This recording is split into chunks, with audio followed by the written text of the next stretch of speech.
الحمد للہ رب العالمین والصلاة والسلام علی سید الاولیاء والمرسلین وعلی آلہ وصحبہ اجمعین۔ اللہ کا فضل ہے، اللہ کا کرم ہے، اللہ تعالیٰ نے رمضان مبارک کی نعمت سے ہمیں نوازا، ہم نے رمضان مبارک کے روزے رکھے اور نیک اعمال میں ہم لگے رہے۔ رمضان مبارک پورا ہوا، اب جو رات ہے یہ اس رات کو لیلۃ الجائزہ کہتے ہیں۔ اب کی رات کو لیلۃ الجائزہ کہتے ہیں۔ لیلۃ الجائزہ کے معنی ہے بدلے کی رات۔ اللہ تعالیٰ اس شب میں اپنے بندوں کو ان کے نیک اعمال کا گویا بدلہ عطا فرمائیں گے اس شب میں، اور اگلے دن جب مسلمان اور روزے دار عید کی نماز پڑھ کر لوٹیں گے تو فرشتے ان کے راستے میں کھڑے ہو کر ان کو مبارکباد دے رہے ہوں گے اور ان سے مصافحہ کرتے ہوئے، معانقہ کرتے ہوئے ان کو خوشخبریاں سنائیں گے کہ جاؤ، اللہ تعالیٰ نے تمہیں معاف کر دیا۔ اب اہم بات اس وقت یہ ہے کہ وہ کیا اعمال ہیں جو اللہ کے نبی صلی اللہ علیہ وسلم نے مسنون قرار دیے ہیں، یا اللہ کے نبی صلی اللہ علیہ وسلم نے ان اعمال کو خود فرمایا ہے یا ہمیں اس کی تعلیم دی ہے کہ عید کے دن ہمیں کیا کیا کرنا چاہیے۔ کچھ چیزیں تو وہ ہیں جو ہم ایک سماج کے اعتبار سے، خوشی کے اعتبار سے یا عبادت کے اعتبار سے کرتے ہی ہیں، لیکن اگر اس عمل کو کرنے سے پہلے یا اس عمل کے کرنے کے ساتھ ہم اس کے مسنون ہونے کا دھیان ہمیں رہ جائے، اس کے سنت ہونے کا دھیان اگر ہمیں رہ جائے تو عمل تو ہم کر ہی رہے ہیں اور کچھ عمل چھوٹ بھی جاتے ہیں ہمارے، تو سارے اعمال کا اگر ہم اہتمام کریں گے تو اس عمل سے پہلے نیت کرنا آسان ہو جائے گا کہ یہ مسنون عمل ہے، اور جب عمل کے سنت ہونے کی نیت کر لی تو اس کا ثواب بھی ملے گا۔ تو عید کے دن سب سے پہلے آدمی جو ہے اٹھ کر غسل کرے، مسواک کرنا، اور مسواک کے ساتھ غسل کرنا۔ وضو کے لیے مسواک کرنا الگ ہے، سونے کے لیے بھی مسواک کرنا سنت ہے، ایسے ہی عید کے دن کے لیے مسواک کرنا، یعنی خصوصی طور پر عید کے دن جو ہے مسواک کر کے اپنی منہ کی صفائی کرنا مستقل سنت ہے۔ غسل کرنا یہ عید کی دوسری سنت ہے۔ غسل کرنے کے بعد حدیث پاک میں آتا ہے کہ آدمی اس دن اپنے اچھے کپڑے پہنے، اس دن آدمی کیا کرے؟ اپنے اچھے صاف ستھرے کپڑے پہنے۔ حدیث پاک کا یہ ایک جو جملہ ہے، اور یہ کہ عید خوشی کا دن ہے، اس کے ساتھ مسلمانوں نے بہت سارے لوازمات جوڑ دیے۔ عید کے موقع پر خصوصی طور پر کپڑے سلوانا اور ہر چیز نئی لانا، جوتے، چپل، اور اسی طرح مردوں کا اپنا سامان، عورتوں کا اپنا سامان، یہ سب لوازمات جو ہے وہ رمضان کے نہیں ہیں۔ آپ کوئی بھی نئی چیز خریدنا چاہتے ہیں، کپڑا نیا خریدنا چاہتے ہیں، جوتا نیا خریدنا چاہتے ہیں، یا جو بھی ہماری ضروریات ہے وہ سال بھر میں کبھی بھی خرید سکتے ہیں، اور اگر آپ کو عید کے لیے خصوصی طور پر نیا کپڑا استعمال کرنا ہے تو آپ رمضان سے پہلے اس کی تیاری کر لو۔ رمضان سے پہلے اس کی تیاری کر لو۔ رمضان اس لیے نہیں ہے کہ آدمی جو ہے دھکے کھاتا پھرے اور کپڑے بنائے اور درزیوں کے جائے اور بازاروں میں گھومے۔ رمضان مبارک اللہ تعالیٰ نے عبادت کے لیے ہمیں عطا فرمایا ہے، اور یہ کہیں نہیں ہے حدیث پاک میں کہ عید کے دن نئے کپڑے پہنے جائیں۔ حضور نے فرمایا اپنے کپڑوں میں جو اچھے کپڑے ہیں، اپنے کپڑوں میں سے جو اچھے کپڑے ہیں ان کو آدمی پہن لے، اچھی جو ٹوپی ہے وہ پہن لے، اچھے جو جوتے ہیں آدمی ان کو استعمال کر لے، ہے نا۔ کہیں بھی یہ سنت نہیں ہے کہ نیا کپڑا بنائیں گے تو ہی سنت ادا ہوگی۔ تو پہلی سنت مسواک کرنا، دوسری سنت غسل کرنا، تیسری سنت اپنے اچھے یا نئے کپڑے جو آپ کے پاس ہیں پہننا، چوتھی سنت ہے خوشبو لگانا، چوتھی سنت ہے خوشبو لگانا۔ یہ چاروں پانچوں کام ہم کرتے ہیں، لیکن اگر اس کے سنت ہونے کی نیت کر لی تو ہمارے عمل کا اجر ثابت ہو جائے گا۔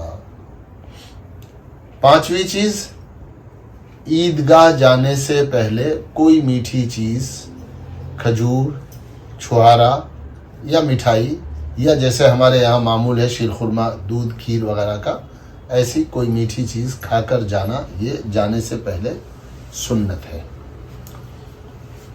اب جب نماز پڑھنے کے لیے جا رہے ہیں تو عیدگاہ میں جا کر نماز پڑھنا سنت ہے، عیدگاہ میں جا کر نماز پڑھنا سنت ہے۔ عیدگاہ سے مراد یہ ہے کہ وہ جگہ جو پورے بستی والوں کے لیے نماز عید کے لیے بنائی گئی ہے۔ حضور اکرم صلی اللہ علیہ وسلم عید کی نماز باہر میدان میں جا کر پڑھتے تھے تاکہ سارے لوگ بیک وقت ایک ساتھ جو ہے وہ نماز میں اکٹھے ہو جائیں۔ آپ نے کبھی بھی عید کی نماز مسجد نبوی میں ادا نہیں کی۔ اب جب ہم جائیں گے تو تکبیر تشریق، اللہ اکبر لا الہ الا اللہ، اللہ اکبر وللہ الحمد، جائیں گے آہستہ آہستہ تکبیر تشریق پڑھتے ہوئے۔ عید الاضحیٰ میں زور سے پڑھی جاتی ہے اور عید الفطر میں تکبیر تشریق آہستہ آہستہ پڑھی جائے گی، اور اس کو پڑھنا چاہیے نماز شروع ہونے تک، یعنی پورے راستے جو ہے آدمی پڑھتا ہوا جائے، اللہ اکبر لا الہ الا اللہ، اللہ اکبر وللہ الحمد۔ امام صاحب کو بھی آپ نے دیکھا ہوگا جب وہ خطبہ دیتے ہیں تو خطبے میں کثرت سے جو ہے تکبیر تشریق کا ورد کیا جاتا ہے، کبھی کبھی 3 مرتبہ یا 5 یا 7 مرتبہ خطبہ شروع کرنے سے پہلے اور خطبے کے درمیان میں تکبیر تشریق پڑھی جاتی ہے۔ یہ بڑا اہم ذکر ہے عید کے دن کا۔ جب ہم جائیں تو حدیث میں ہے کہ ایک راستے سے جائے اور دوسرے راستے سے واپس آئے۔ بہتر یہ ہے کہ آپ پیدل جاؤ، اگر پیدل نہیں جا رہے ہیں تو سواری پر چلے جائیں، تو سواری میں یہ استعمال کر لیں گے ایک راستے سے جائیں اور دوسرے راستے سے واپس آئیں، سوائے یہ کہ ایک ہی راستہ ہو۔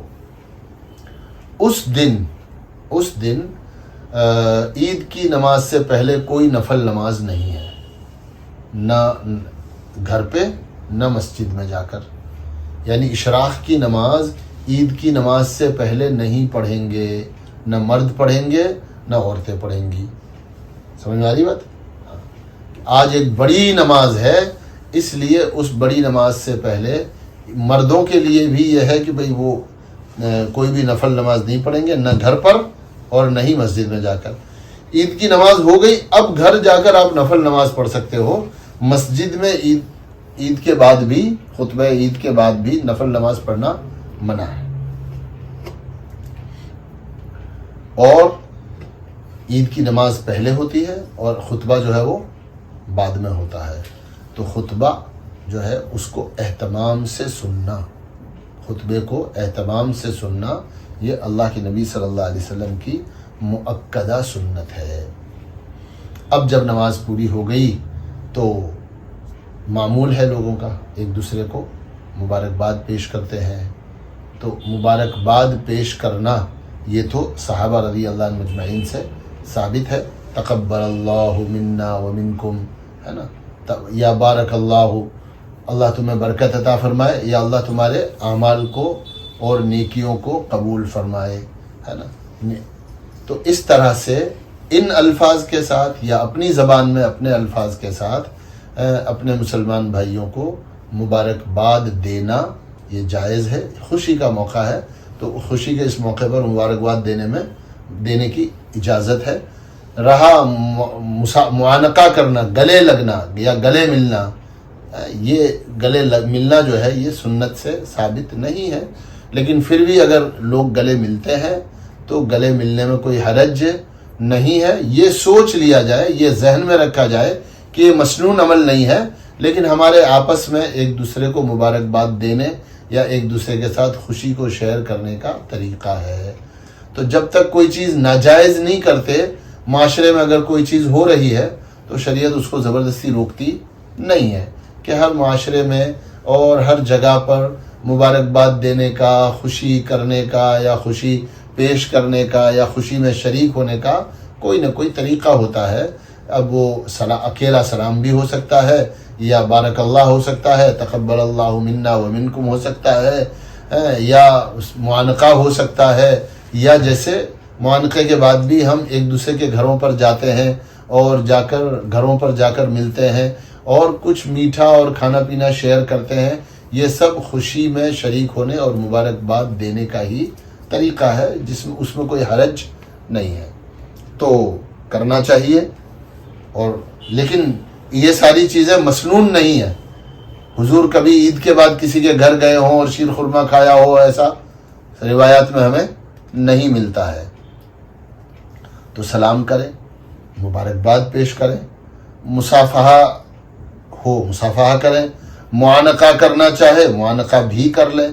لوگوں سے ان کے گھروں پر جانا ملنا، اس میں بھی کوئی حرج نہیں ہے.